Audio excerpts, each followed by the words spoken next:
Baik, saya jangan-jangan kamu psikologi kamu yang kena. Kamu kajian psikologi, bukan psikologi kajian kamu yang rusak. Saya pikir. Yang pertama saya ingatkan teori tentang psikologi sastra dapat. Dapat Pak, nengok di itu tuh ada yang buku kemarin Pak. Iya ada. Sesuai itu saya ambil. Psikologi sastra judulnya. Iya. Dia sebetulnya begini, banyak orang yang kurang paham dengan sastra. Karya sastra itu bukan tok murni bicara tentang susastranya, bukan tok susastra saja dan kajiannya ya. Objeknya susastra nih, tapi tidak semuanya orang menggunakan teori susastranya, karena susastra itu berkaitan dengan bahasa, ya kan? Nah, aspek yang kamu kaji ini adalah berkaitan dengan peristiwa yang ada di dalam ceritanya gitu. Kalau kajian kamu ke bahasa, cara mengungkapkannya, itu kajian kamu ke stilistika. Paham nggak? Untuk mendudukkan persoalan seperti itu. Dalam Kak Mas, kalau pengawasan saya. Saya ulang gitu. Jadi banyak orang tidak paham dengan hal yang seperti itu. Karena apa? Teori kajian tentang objek karya sastra itu sebetulnya secara umum mereka mengkaji tentang kemanusiaan. Oleh karena itu banyak teori-teori disiplin ilmu lain yang dipakai untuk kajian karya sastra gitu. Ya kan? Nah, cuma memang bentuk penyajian karya sastra dengan karya populer itu kan berbeda. Misalnya beginilah, ada peristiwa pembunuhan. Mungkin dari aspek kesusastranya, dia bukan mengungkapkan bagaimana sadisnya pembunuhan, dideskripsikan begitu sehingga menakutkan sekali pembunuhan, bukan begitu. Bukan deskripsi, bukan eksploitasi tentang pembunuhan itu. Mungkin lebih kepada kenapa pembunuhan itu terjadi. Tapi kalau berkaitan dengan karya populis, dia membaca selera penonton, ngerti nggak? Artinya penonton sukanya bagaimana? Oh, langkah-langkah dia mau bunuh, bagaimana saja? Kan selera orang kan gitu, ingin orang-orang punya jiwa horor, dramatisnya gitu. Nah, jadi sebetulnya itu ada teori, kalau Anda cari total puluhan itu banyak kritikus sastra mengatakan begitu. Kalau karya sastra itu dia tidak menginginkan mengikuti selera membaca. Tapi kalau karya populis itu dia mementingkan atau mengikuti selera pembaca. Trennya itu kemana? Nah gitu. Paham? Oh, ide bisa sama, tapi cara penyajiannya berbeda. Tahun 80 itu ada dua penulis yang sangat populer. Artinya karya-karyanya laris manis di toko-toko komik, di toko-toko buku dibeli orang. Satu perempuan namanya Laros, yang satu lagi Motinggo Buse. Kedua-duanya bicarakan tentang percintaan. Ya, berapa mungkin puluhan karya Motinggo Buse itu, tapi orang-orangnya karya pop. Karya pop. Nah, ini bedanya. Bukan berarti sastra tidak bicara tentang percintaan, tenggelam dalam cekam pada percintaan gitu. Nah, sama dengan kasus kamu ini. Ya, kasus kamu ini, apakah novel itu bicarakan dua garis biru itu mengeksploitasi peristiwa terjadinya hubungan badan itu, atau itu sekedar sebuah peristiwa tidak digali lagi soal itu, maksudnya dramatis sekali, misalnya bagaimana laki-laki yang menyentuh perempuannya, kan tidak begitu. Nah itu dia masih punya etika. Nah disitulah namanya karya sastra itu dia mempertimbangkan etika dan cara mengungkapnya estetika, keindahannya. Nah keindahan itu berkaitan dengan bahasa. Baik, ini udah lama gak ketemu, saya pikir karena COVID juga. Apa yang anda cari? Apa langkah yang kamu buat? Ya, saya pernah dengar Bapak waktu itu lagi nguji dan Pak Iya. itu, jadi lebih bagus data itu dibuat pakai tabel. Iya. Nah saya juga nyoba-nyoba Pak, tabel kayak gimana yang cocok gitu. Iya. Di situ juga saya lama nyoba, saya nyari dulu yang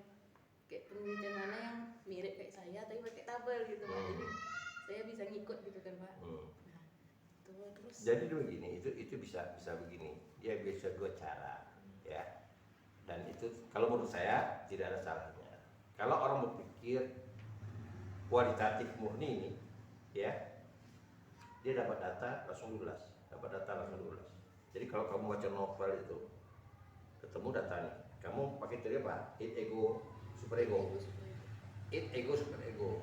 Tentu kan kamu tahunya id, ego, super ego itu kan dari mana? Perilaku kan? Iya, Dari perilaku apa namanya? Tokoh. Nah, perilaku itu menggambar kaitan dengan apa? Peristiwa kan? Benar?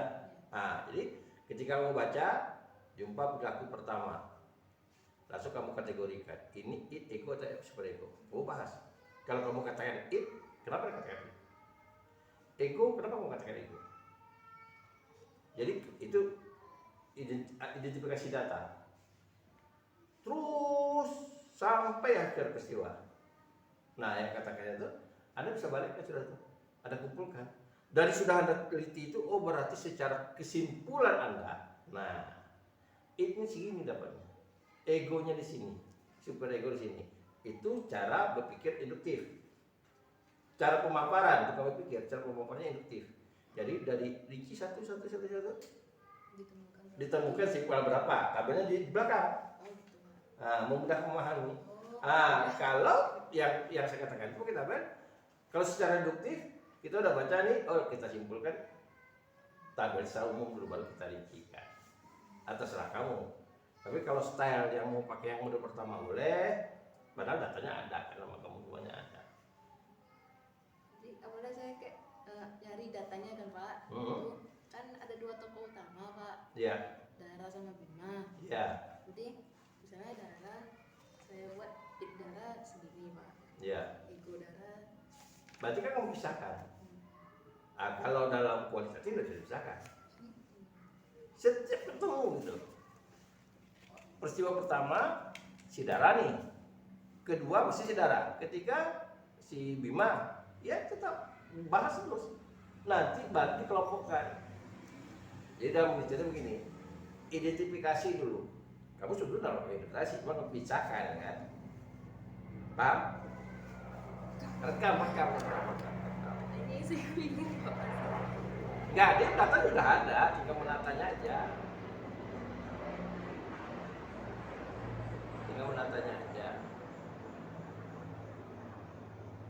Oke. Jadi gini, kita bicara empat ya. Nanti sekilas itu ketika depan udah ada kita buat apa? Kita buat konten. Ini kan yang kamu pilahkan nih, ya kan? Sebetulnya dalam data tidak perlu dipilahkan. Ini berurut nggak? Jadi misalnya dari apanya berurut Pak? Iya berurut. Bimanya. Kalau digabungkan dua-duanya, tahu nggak kamu urutannya? Dari awal. Dari awal, insya Allah Pak. Saya juga buat halaman di sini. Jadi caranya begini, ya. Saya sarankan begini ya. Kamu gabung saja dulu. Jadi gabung, tidak usah pakai tabel begini. Ini bisa dipakaikan untuk di lampiran. Ini kamu gunakan untuk lampiran. Jadi lampiran kamu ini namanya id ego dan super ego. Id Dara 1, ego Dara, super ego Dara. Id Bima, super ego Bima, itu data terpisah di lampiran. Paham? Supaya ini tidak terbuang. Paham? Nah, kamu gabungkan, jadi caranya seperti yang saya katakan tadi. Kamu udah gabungkan, kamu mulai urai dari pertama. Berarti ya ikut alur aja gitu. Betul. Itu kualitatif. Ikut alurnya. Paham? Ikut alur ceritanya. Pas ketemu yang Dara, ya Dara. Kategorinya id, ego atau super ego, kamu yang menentukan. Kenapa? Di dalam misalnya apa? Jadi di dalam ininya misalnya menurut alur kan Pak? Iya. Ini. Iya. Kita langsung aja tentukan di kalimat itu aja. Iya. Mengapa Iya. itunya maksudnya. Iya. Terus lanjut alur lagi. Betul. Jadi kayak Ya, cerita ya, tapi jangan langsung kutip-kutip, pastilah pengantarnya. Iya. Ya misalnya begini ya, peristiwa pertama dijumpai ketika darah begini, ya. Peristiwa ini, nah ini kutipannya atau buktinya, ya halaman sekian. Nah, kalau dilihat dari peristiwa yang digambarkan oleh si penulis ini, darah ini secara psikologis kategorinya it. Kenapa it? Nah, kamu kaitkan dengan teori. Karena menurut itu begini. Oke, paham? Paham? Begitu seterusnya. Nanti jumpa lagi peristiwa.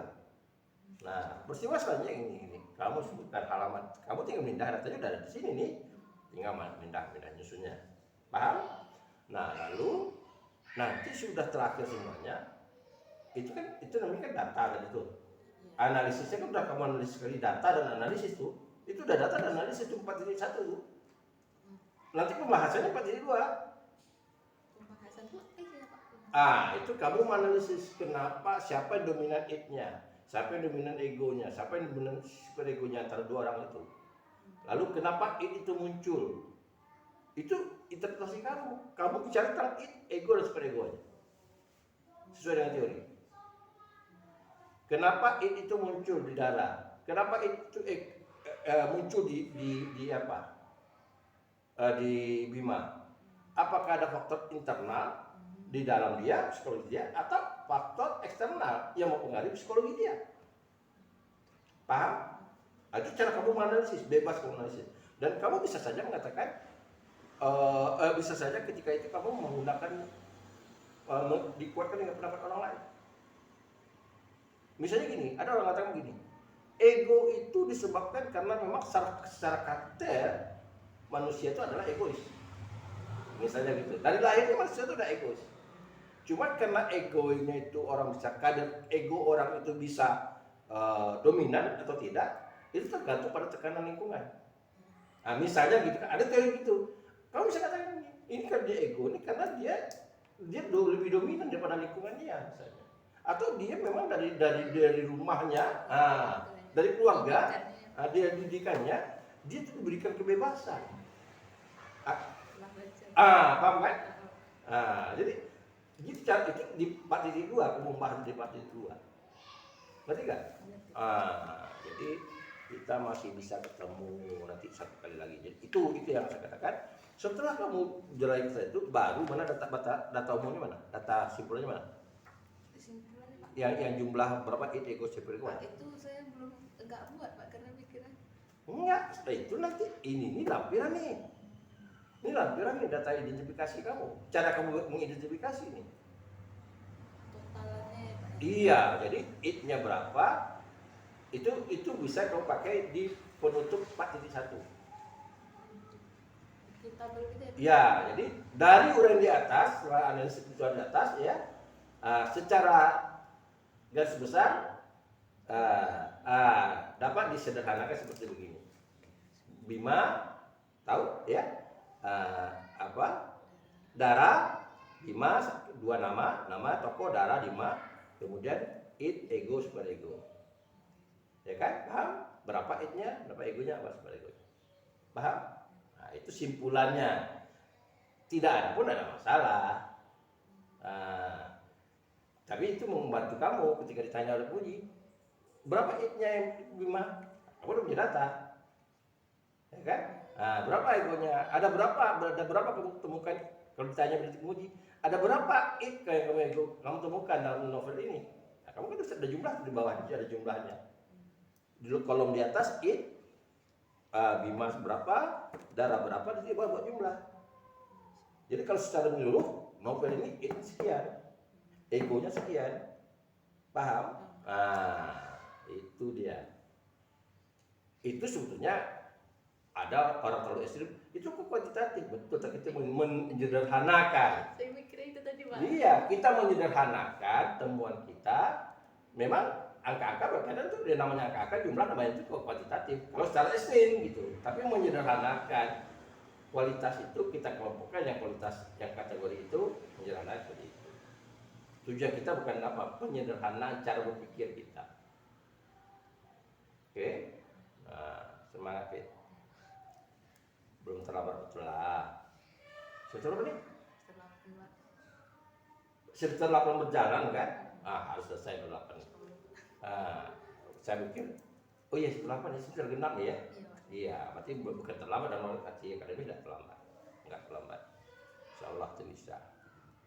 Minimal habis April, ini paling lama tuh awal Mei itu udah bisa. Oke, apa lagi? Yang dekadensi lagi Pak. Saya pernah dengar Pak, teman-teman bilang data tuh harus banyak gitu kan Pak. Itu juga ngecam saya Pak, karena saya kayaknya dapatnya dikit aja Pak dari novel doang. Nggak bisa. Kita tidak bisa menentukan data banyak dan tidak banyak. Tergantung objeknya. Kenapa kita dipaksakan data banyak? Karena teman bilang gitu kan Pak. Saya baca sampai 10 kali ada mungkin Pak. Mana lagi gitu. Nggak bisa. Karena itu sebetulnya kalau kita ingin meneliti, itu ada namanya pra-penelitian. Pra-penelitian itu meneliti awal. Jadi seperti kamu tadi kemarin pas sebelum memilih judul kamu baca nih, menarik nih ya. Kan banyak aspek tuh. Teori sastra banyak berkaitan dengan ini ya bisa. Teori mimetik bisa dipakai, teori ini bisa dipakai. Itu kamu tertarik ini ke psikologisnya gitu. Misalnya kan, karena ini remaja nih, kan begitu. Remaja tahu seperti masyarakat mungkin gambar tokohnya tokoh tentang kasus remaja dan itu populis. Kasus-kasus remaja itu tentang asusila, lalu goncangan jiwa penyebabnya itu dan dari kamu membaca awal tuh itu namanya penelitian awal. Pasti di latar belakang udah gambarkan. Sudah gambarkan bahwa kamu sudah apa gitu. Sudah melakukan penelitian. Di latar belakang kamu tambah. Kamu udah baca. Kamu kasih gambaran. Ya. Jadi kamu sudah melakukan penelitian namanya latar belakang. Baik. Tadi kamu satu kan? Selesai kan? Tinggal kamu nyusun ya. Sajiannya udah benar belum Pak? Iya kalau datanya ini lampiran, kalau saya lampiran. Untuk yang dekadensi kan dia bentuk penyebab dan akibat kan. Iya. Jadi saya bikinnya siklus gitu Pak. Gimana tuh Pak? Ini Iya, lampiran Pak. di lampiran. Nanti kan kamu bicarakan penyebab nih. Sebetulnya dia sejalan tuh ya. Sejalan ketika kamu membahas. Jangan kamu pisahkan. Berarti ke alur lagi Pak. Iya, tidak. Pas kamu bahas itu ketemu peristiwa, kamu kategorikan ini penyebabnya apa? Kan tadi saya katakan. Lalu akibatnya apa? Jadi setiap peristiwa itu tiga masalah kamu itu kamu bicarakan. Oke? Maka menghasilkan 2 tabel nanti. Misalnya penyebab tadi kalau bisa dikelompokkan garis besarnya, tabelnya penyebabnya apa? Secara umum gitu kan. Peristiwanya penyebabnya ini, peristiwa misalnya peristiwa pertama penyebabnya karena dia dikucilkan oleh teman keluarga misalnya, sehingga dia tidak punya teman atau kosong, semuanya kosong misalnya. Yang kedua peristiwanya apa? Ini penyebab kan? Jadi kan itu bisa dikelompokkan tuh. Ada faktor keluarga, ada faktor diri sendiri, ada faktor lagi itu. Jadi penyebab itu dari yang peristiwa tadi itu kan bisa dijumlahkan. Penyebab itu banyak dari apa? Gitu. Kalau mau disederhanakan, ya.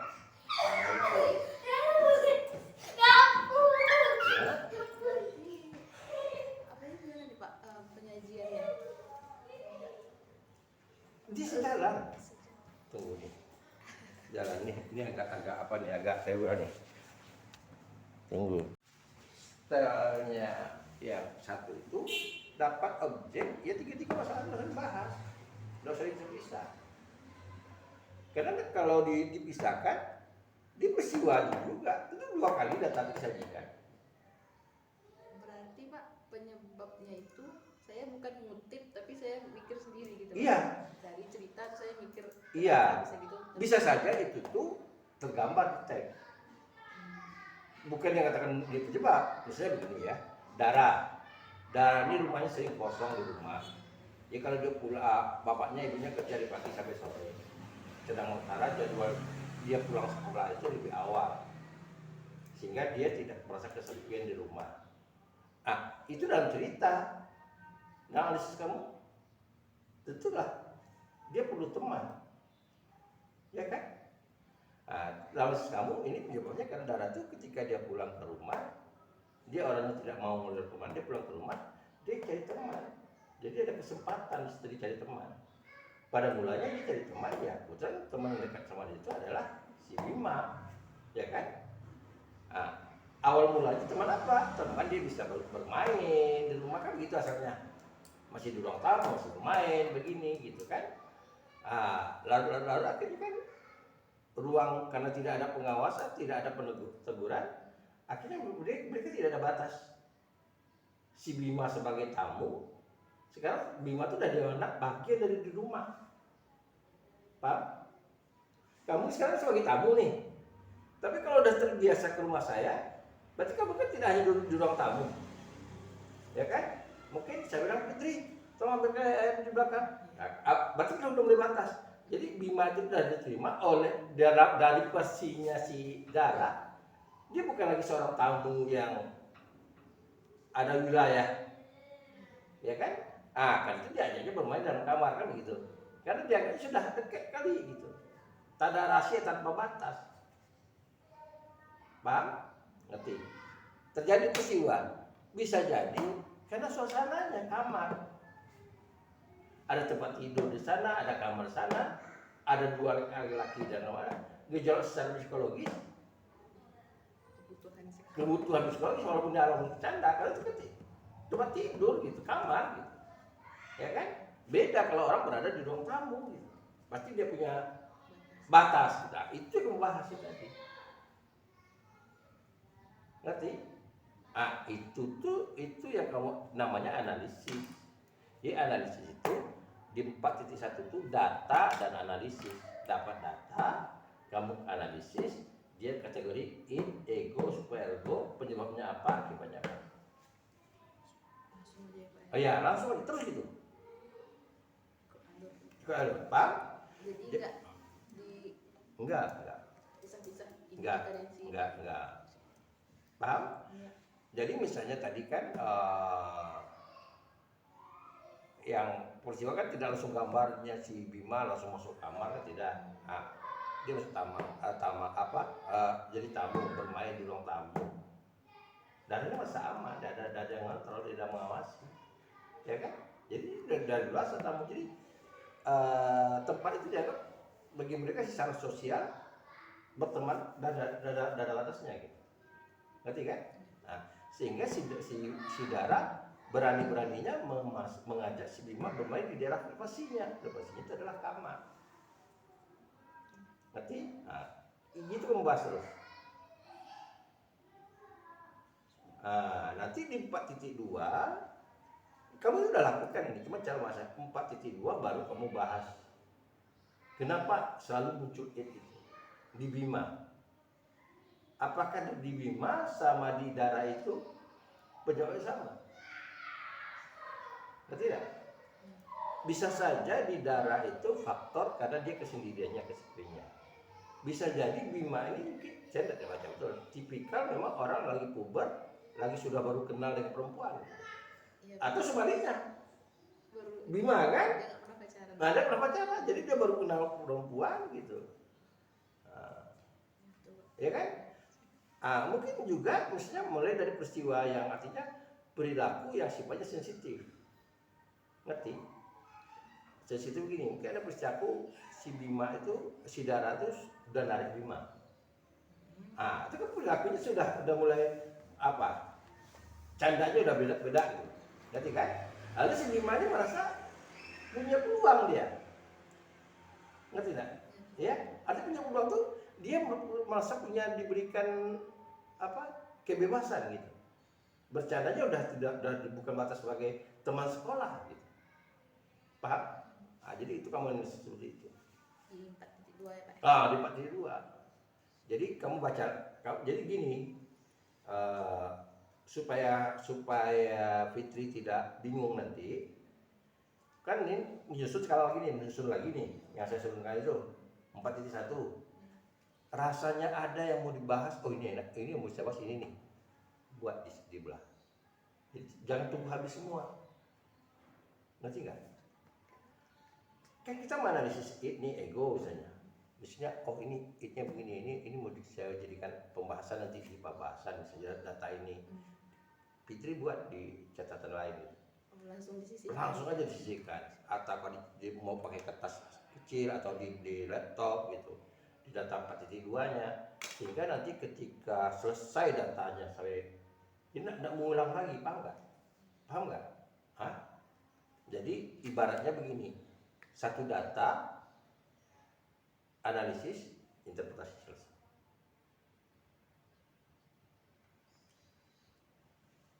Paham? Yang penting dua tadi, membahas lagi. Kalau kan membahas di dua itu kita bicara secara umum. Tentang ego dan super ego dan dekadisi moral kan.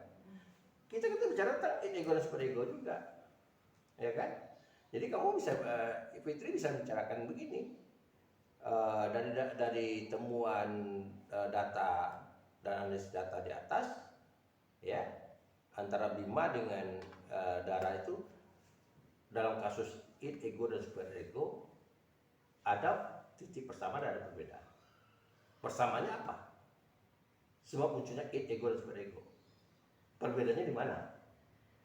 Misalnya jangan seperti bahas gitu kan. Nah, sehingga masalah dekadensi moral itu sebetulnya yang menyeret dekadensi moral itu siapa? Kesepakatan berdua kah? Atau disebabkan oleh si Dara kah? Atau agresinya si Bima? Ngerti nggak? Ya. Mungkin si Dara ini anak yang baik, ya. Tapi karena situasional dan masa pubernya dia menganggap si Bima itu adalah tidak lagi sebagai teman batasan moral sekolah, tapi sudah dianggap apa? Jadi dia tanpa batas gitu.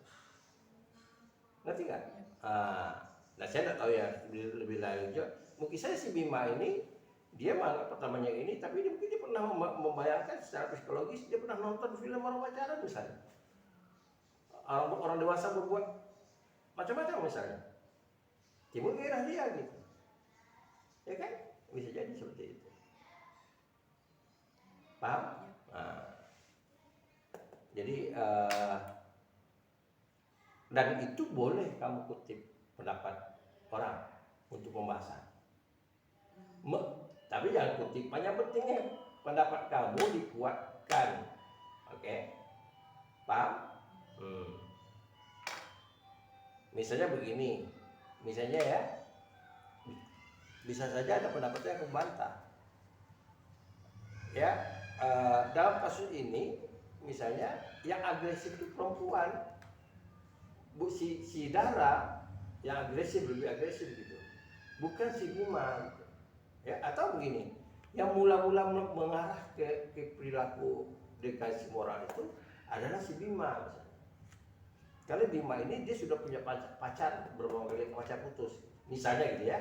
Sementara si Dara ini belum gitu. Atau begini juga, si Dara ini dia pernah melihat orang tuanya bercumbu misalnya. Itu kan udah secara biologis. Jadi itu jadi rekamannya karena ini kesempatan dia ingin melakukan hal yang sama. Dengan kesempatan dia bisa melakukan tanpa ada orang. Ngerti ya saya maksudnya? Jadi itu yang kamu bahas itu. Lalu kamu bisa bantah misalnya. Berarti ini tidak sejalan dengan pendapat si A misalnya. Bahwa si A karena faktor pubertas. Karena ini bukan faktor pubertas. Karena selama ini si Dara itu mamanya masa puber, tapi dia pelakunya dia tidak pernah punya pacar gitu. Ngerti nggak?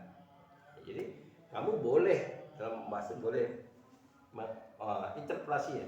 Jadi di 4.2 itu Fitri, itulah pemikiran peneliti itu. Ingat kajian kamu dekadesi moral itu yang berkaitan secara umum kan penyebab dan akibat. Jadi peristiwa yang akibat. Jadi menurut kamu penyebabnya apa? Pemikiran sumbangsihnya untuk mengatasi dekadesi moral itu, disitulah 4.2 itulah pemikiran kamu. Ngerti nggak? Jadi kalau misalnya kamu suatu saat dijadikan narasumber atau pembicara, tentang dekadisi moral, kau bisa menyajikan dengan data, dengan analisis keempat itu buat, ngerti? Nah, oke. Apa yang bertanya lagi? Kalau apa Pak, ada kan Prof Hasna bilang seharusnya kalau apa judulnya itu diganti aja lah katanya gitu. Nah, Jadi judulnya diganti atau enggak Pak, ditambahkan kajian psikologi sastra atau enggak? masalah ditulis kajian psikologi sastra tidak itu, kita sudah ada di dunia teori. Ada memang pemikiran judul itu harus jelas-jelas benar. Tapi sebetulnya kalau judul yang menarik, kalau masih bisa tidak mempengaruhi, ya, artinya isinya kan ada di dunia teori. Di latar belakang udah kamu singgung nanti, kamu kajian ke psikologis, di tinjau teori udah kamu apa. Jadi kalau menurut saya, ya, tidak terlalu mau ditaruh boleh, nggak ditaruh pun nggak masalah. Ya, kajian psikologisnya mau ditaruh boleh, mau tidak taruh boleh. Kalau di tinjau teori kita bicara psikologis, teori psikologis kan. Apa lagi?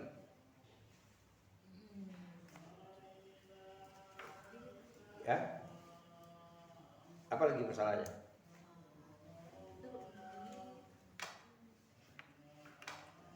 Ini yang itu Pak kemarin unsur intrinsik kan Pak? Iya. Terus kemarin Prof bilang jadi nggak usah ada moral, nggak usah ada ukuran moral, jadi teori moral, teori ukuran moral semuanya masuknya ke dekadensi moral gitu. Jadi awalnya moral, terus kenapa moral? Apa aja batasan moral? Terus kan kalau misalnya moral nggak diikuti. Jadi kalau misalnya teori dekadensi moral itu sudah mencakup itu, tidak ada masalah. Sudah saya masukin. Udah, tidak ada masalah.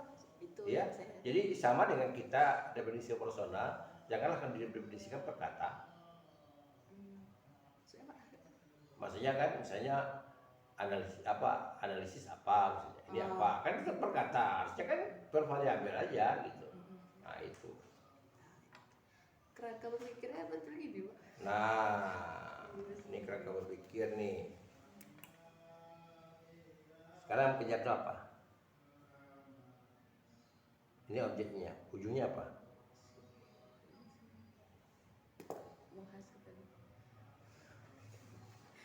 Salah lah.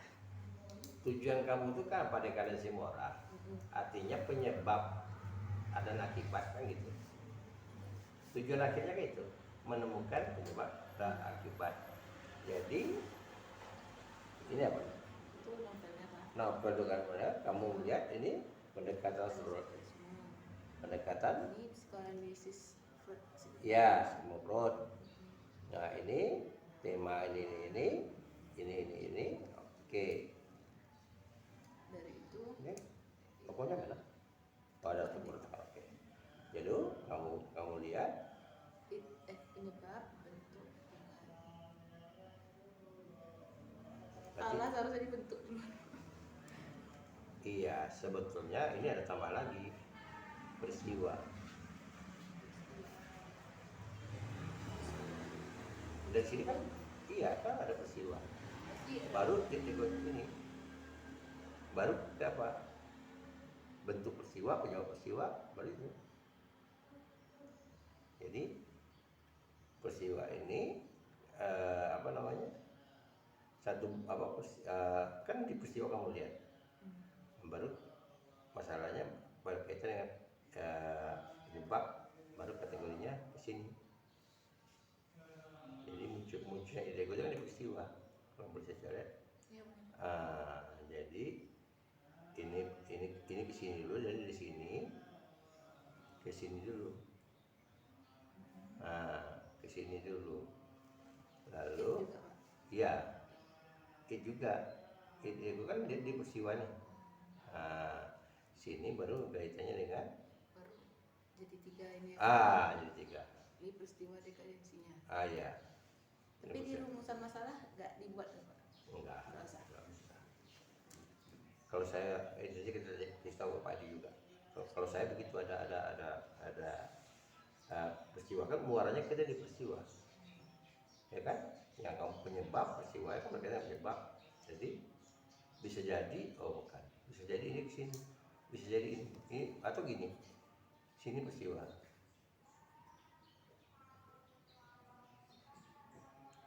Ya, ini bentuk degradasi moral, penyebab, sebabnya mana, penyebabnya mana? Penyebab dekadensi, bentuk dekadensi, akibat dekadensi. Berarti sini peristiwa, ini langsung penyebab, sini kategorinya. Peristiwa ini menunjukkan status ini. Iya kan? Ini penyebabnya kan kaitannya dengan 3 ini, bukan dengan sini. Peristiwanya kaitkan, jadi ini peristiwa kayak kemari, dan ini tetap sama lah, ini dari kemari, tapi ini kan statusnya. Nah ini yang 3 ini sini, tidak ada urusan dengan ini, ya kan? Berarti di bawah, Pak? Iya, di samping sih boleh, di bawah. Peristiwanya tidak ada apa-apa, di bawah apa. Di sini bawah peristiwanya. Sini peristiwa, sini penyebab, akibat, ke sini aja panahnya. Lalu yang ini langsung dia peristiwa. Paham? Nah. Jadi kamu lihat peristiwa dikasih moral, penyebabnya kan gitu. Ini kan salah satu. Sebetulnya ego dan super ego ini kan status ya. Nah, harusnya sebentar ya. Ego dan super ego itu juga dari peristiwa, dari penyebab ego kita masih itu juga kan. Oh, itulah. Ini benar nih. Jadi ini ke sini juga, betul nih. Ini bawah. Peristiwa di sini. Dari ini menghasilkan peristiwa, Pak. Iya. Status penyebab kan kita perhatian kita kan peristiwa. Nah, dari penyebabnya, akibatnya, dan ini. Kemudian ini juga ini kan berkaitan dari sebab munculnya ini. Betul. Sini peristiwa. Oke. Apa lagi? Itu, Pak. Tunggu dulu, motor dia penelitian kamu udah bawa matrik apa? Jadwal? Oh, jadwal. Kenapa ya enggak bisa? Ini disesuaikan lagi dengan sekarang, kondisi sekarang. Apa lagi? Ini kasih jarak. Iya, baru baca tadi, Pak. Jangan dekat tadi. Kamu jago komputer. Ini apa, Pak? Kamu jangan tengok proposal ya, yang di bab 3. Akan, sekarang kata akan itu jangan lagi. Kan udah dilaksanakan. Revisi, saya tidak baca apa redaksinya. Jangan ada redaksinya berbunyi seperti proposal. Yang di ini, Pak? Ya, ini sorry.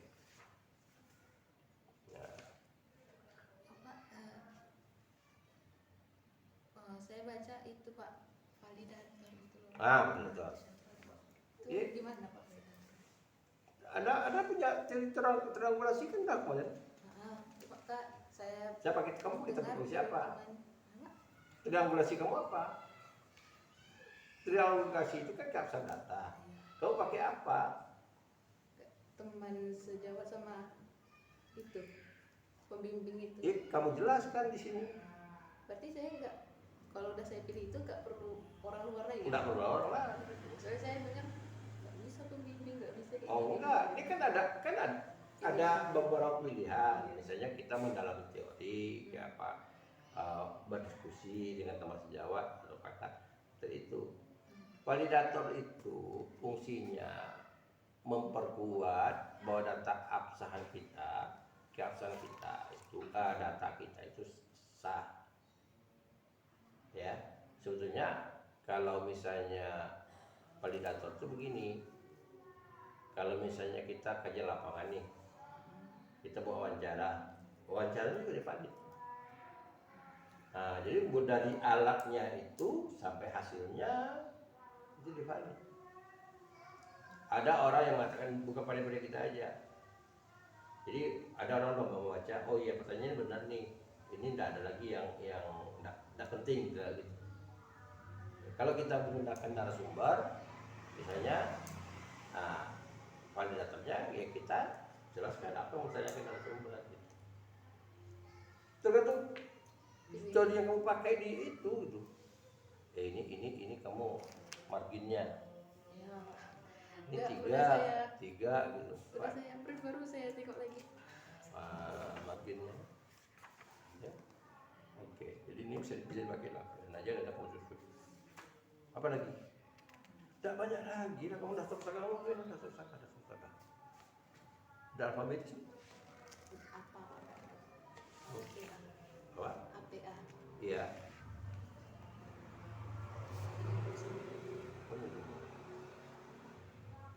Udah. Tapi ini kalau ketik tekniknya, kalau dia 2 baris kayak gini dia rapat 1 spasi. Jadi antar referensi, referensi itu baru 1,5. Nah, jadi kalau dia segini 2 baris itu 1 spasi. 1 spasi dia. Nah, ini udah 1,5 normal. Paham? Kamu udah alfabet itu sudah. Cuma satu lagi, kalau misalnya ada yang namanya 2 seperti ini. Nah, ini udah betul nih. Tahunnya udah betul. Jadi tahun yang tertua dulu. Ya. Tahun yang tertua dulu. Sini nih, kan ini 2 nih. Nah, 02 ini. 2007. Nih. 2002. Oh, betul. Iya, betul nih. Ya, jadi urutannya harus begitu. 2004. Tidak ada masalah. Ya, saya nggak tahu musibah kamu itu, nggak tahu saya. Benar. Iya. Jadi saya takut ketika terakhir saya gimana, kembali ke saya datang ke rumah gitu. Maksud saya itu memotivasi kalian itu supaya jangan ada. Cuma kesan terakhir itu waktu kamu ngasih tahu masalah. Ya sekolah ya. Tapi tidak ada masalah kan? Udah kan. KKN sudah, tinggal ujian aja. Jadi bapak di rumah sekarang. Ya, artinya udah bisa jalan. Pakai grup. Ya pakai grup ya. Kalau misalnya buang air apa semua nggak bisa sendiri bapak. Udah bisa. Ya? Awal-awal kemarin dibuat. Adik itu udah kerja. Ya dia kerja sambil kuliah. Dia di mana? Di Umri Muhammadiyah. Dia sama dia di fakultas apa? Dia akuntansi. Pekot. Anak saya kan dosen di Umri. Dia di manajemen. Kuliahnya di mana?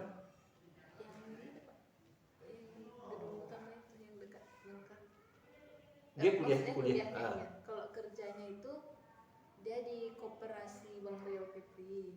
Oh, kuliahnya di Umri. Kerja apanya di Koperasi Bang Rio Kepri. Alhamdulillah. Udah berapa lama? Ini mau 2 tahun.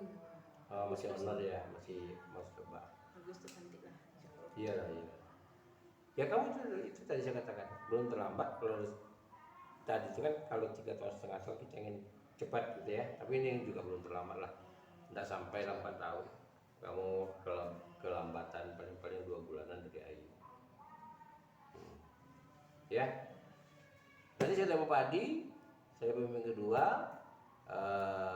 Tapi kau baik ini dulu, nanti marah Pak Adi nanti saya kalau saya lihat ini udah layak bimbingannya.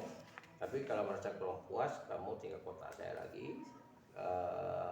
Kamu lihatkan, dan mudah-mudahan kalau kamu bisa siapkan besok, boleh kamu datang lagi, boleh. Gini Pak ya, suruh kamu sama Pak Adi boleh.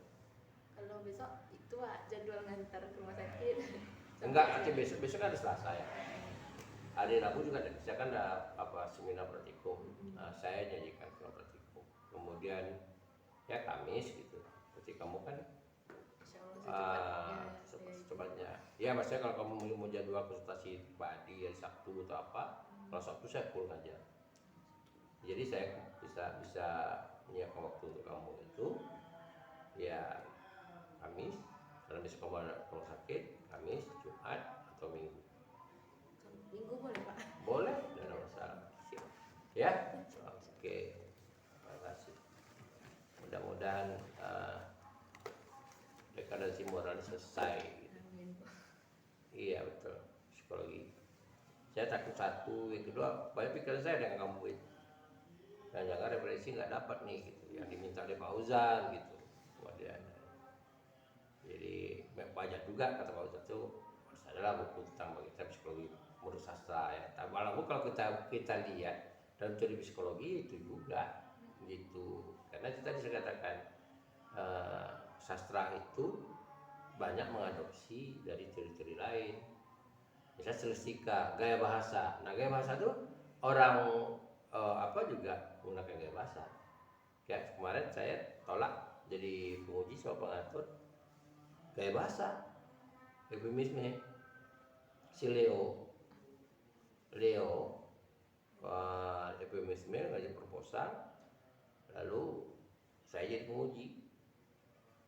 Saya tidak tahu pas saya baca ini eufemismenya apanya di YouTube. Ini orang pragmatik gitu, bukan orang sastra. Kalau dia sastra oke lah ya. Lalu saya sudah mengatur. Nggak enak lah saya dengan dosen pragmatik. Dan bukan itu tadi saya katakan di teori sastra ada tentang gaya bahasa kan gitu.